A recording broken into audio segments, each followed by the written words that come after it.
Welcome back to DBS and the DFL studio, along with my special guest, Ronald Boo Hinkson. Now, Boo, I want to get, I wouldn't say up close, but that's all right. Up front and personal.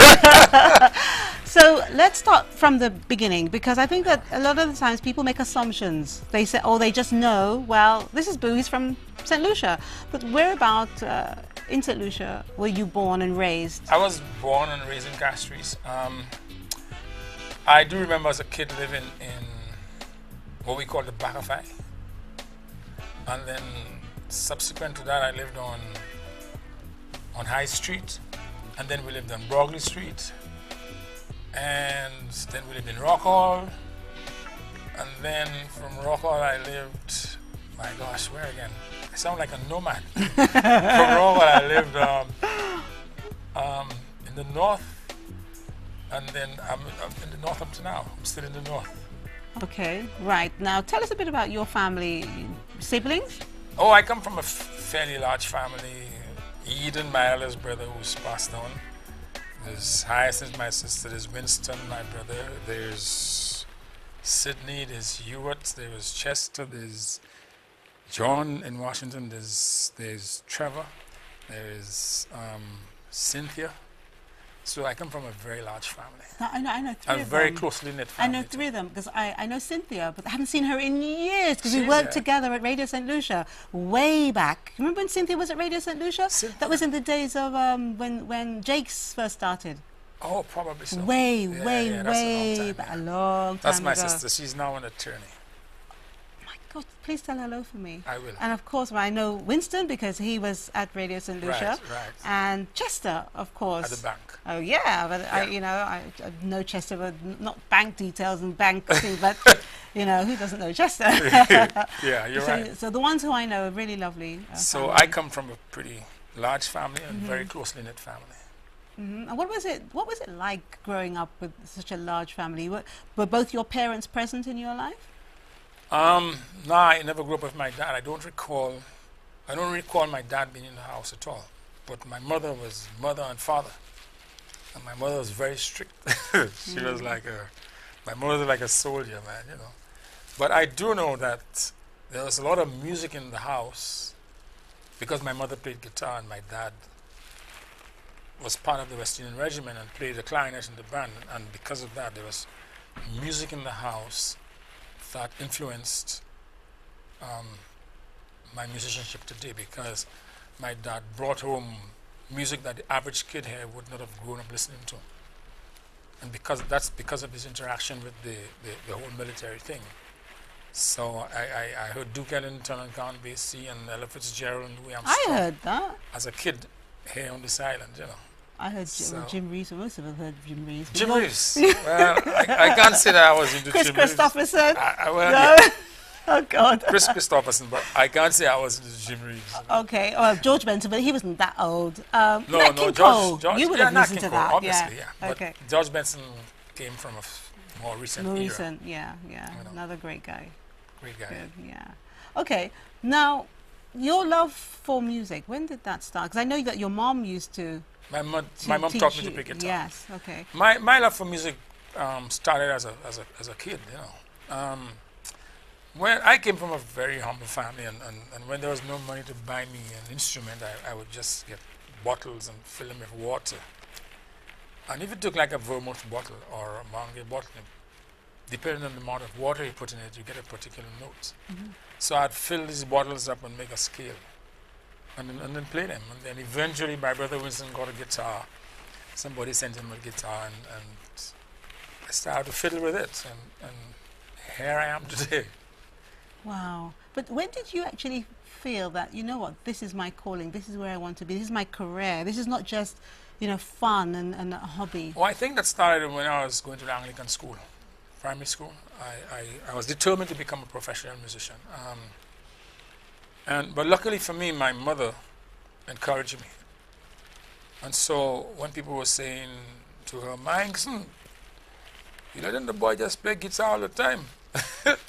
That's all the boy wants to do. My mother thought, well, this is a talented kid I have. My mother had a lot of vision. She was a visionary, and she was. I think her her thought process was way beyond what it ought to have been at that time. And so she encouraged me and taught me. And when I decided I wanted to be a professional musician, my mother was very influential in that regard. But I also got a lot of support from the rest of my family, you know. So when I wanted my first guitar, there was no money to buy it, you know. And a friend of ours, a family friend, Gregory Brathwaite, came from England with a guitar and an amplifier. And I think I raised the first hunger strike in the Caribbean.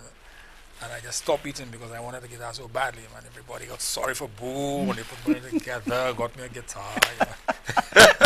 Hunger strike for being very calculating. Very, very, extremely so. So I eventually got this guitar, you know. That was my first electric guitar, and you know. And here I am today, man. What's it like being a musician? And let me just add, is it different? Do you visualize it being different if you wasn't in St Lucia? Because what's it like being a musician in St Lucia? And have you visualized someone of your quality and professionalism if you were out of St Lucia? I think being a musician is like anywhere else. You have to put in your hours of practice. You have to be very dedicated, and you have to be very disciplined. But except for the opportunities, you know. But now, the world being a little global village, you know, it's. I communicated my people by this. Oh wow! Yeah, we just got some. I wanted you to finish what you were saying there, but you know we've got something on the screen there. So, that's George, that's of course. Me and George Benson. Yes. We had just finished. Oh, I love this guy. He's amazing. He's brilliant. We just finished performing, and he just congratulated me. You know, yeah. And the photograph before that was myself and Ronnie Laws, and that's me and Al Jarreau. Yes. Where did you get these photographs? Oh, don't worry about that. You know, like you said about Dolor Factor Live. Yeah. We make sure that we try. That's myself and Ronnie Laws. He's a brilliant. He's a brilliant performer. He comes from a family of musicians. His sister Eloise Laws and his brother Hubert Laws plays the flute. Yeah. These are nice photographs. They bring back a lot of great memories. And that's. Oh, I recognize there's Rosie at the end there. Oh, that's Rosie. There's Rosie. That's from Steel Pulse. Steel Pulse, yes, yes. Oh, yeah. Oh, my gosh. Is that Cuthbert at the end there? The one yeah, before the end? That's Cuthbert, Cuthbert, yeah. Yes, okay. Yeah, that's Heinz, Neville Heinz. And that's... Oh, I just finished a performance for President. Hey, the President, ex-President. Clinton. Yeah, and he did come to have some dialogue with me afterwards. It's, you know. I know, because I saw you had a really nice picture of him. Of course. Okay, so that's Donna, my wife, and I. We went to a party with John Legend. Yeah, these are some nice photographs. I think I want some copies of these. We have to speak to the producer, the executive producer. I will. You know, so. I will.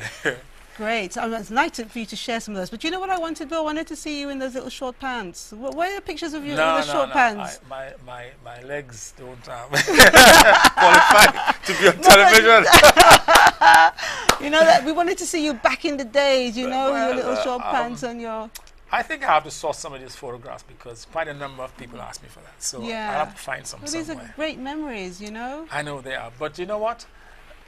We come from a country where documentation is not a great part of us. Yeah, don't we know that? So, unfortunately, I don't even have a photograph of myself performing at the Super Bowl. You know, that's another thing I wanted to talk to you about, and I wanted to tackle that another time. But since you brought it up, how does somebody, generally speaking, right, for you to perform at the Super Bowl, it has to come from, it's a very prestigious thing. It doesn't just happen to anyone. It's happened to you. And I find, Boo, that you're very low-key about something that's so spectacular. How can that be? Well, I don't know about being low-key. I just can't go around blowing my trumpet. You know what I'm saying? But if you don't, who's going to do it for you? And I don't think that we'd be looking at you as blowing a trumpet. You're very accomplished, and you need to let people know. Because, like I said in my introduction, I think a lot of us, we take you for granted. And I have to say this, and I know people will not like me saying this, but I think it's the St. Lucians who have lived abroad. When we come home, we appreciate you. Well, we appreciate you more than the people who have lived here with you. That's what I think. I have to admit that that is partly true. You know, because when I go to a performance like the Lincoln Center, a lot of St. Lucians tune out, and when I'm introduced, everybody says, yeah, a whole lot of noise, you know. And sometimes you perform here and it's difficult to get people to applaud. They won't even do that, you know. But I guess that's how we are, you know. But to go back to the Super Bowl performance, that particular year, the halftime show was a Caribbean show. And at the time, I'd already started recording. And I was with Warner Brothers, I think it was. And so my music had already been in America. I'd already had my music on the soap opera One Life to Live, and because my friend played... You say that like it's nothing. Soap opera One Life to Live. That's a big thing. You know, you say that like it's just a sentence. It's a big thing, Boo. Well... Okay, continue. Well, Sorry, so my friend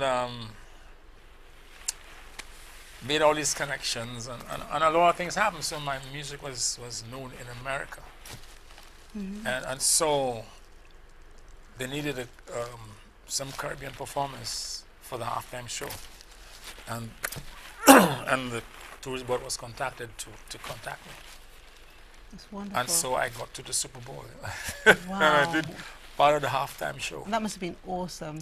That must It have was been... a bit of a cultural shock to me because at the time the population of St. Lucia may have been like 100,000 people. And that must have been the amount of people at the ball game, you know. So we get to the ball game and I say, oh my God, what is this? Were you nervous? Absolutely. And then we did the press party the night before the ball game. And you know, he said, well, we have to do the press party the night before the ball game, and you know, the whole of America converges on the state where the game is. Well, I thought, this is America, and there's going to be a big party, maybe 500 people. Well, there were 4,000 people at the party. You know. So I managed to see John Travolta in his heyday. I saw Jim Brown. I saw Melba Moore. I saw all kinds of people, all kinds of stars. You know. That must have been It was an cool. awesome experience. You know. Oh, that must be cool. Right, when we come back, I want you to talk to me about this thing about you not blowing your own trumpet. Let me blow it for you when we come back. I'm going to do that. Now, giveaway questions tonight. Do you want to give back from Carib Cable? How many add-on packages are offered with Carib Cable's cable service? Name them. To win Dad a 3-litre bucket of his favourite Farron's ice cream, tell us his favourite Farron's flavour. And in the Farron's TV ad where the man chases the truck, what flavour of ice cream is featured at the end of the ad? Rainforest Hideaway is offering dinner for 2 for Father's Day. The question, who plays jazz at Rainforest and on Wednesdays and Saturdays? And don't forget to give Dad, his children and spouse or partner brunch at Ladera Resort. You need to tell us about a father you know who has a positive influence on their children. Now, how do they play a key role in their child's development towards becoming a responsible adult? Now, Dad can be living away from their child or living at home.